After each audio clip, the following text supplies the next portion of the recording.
Camera করলে হবে না।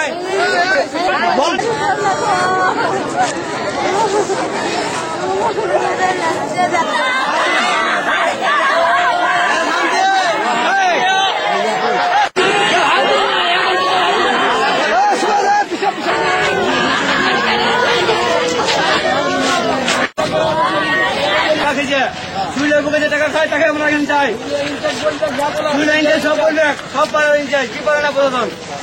ওনার মেয়ের বিয়ে সমস্ত খরচা দিতে হবে, ওর ফ্যামিলির একটা চাকরি দিতে হবে প্রশাসনকে, তাতে ওর স্ত্রী ঝাড়ু দিয়ে খাচ্ছে, যাই করুক ওকে একটু সরকারি চাকরি দিতে হবে।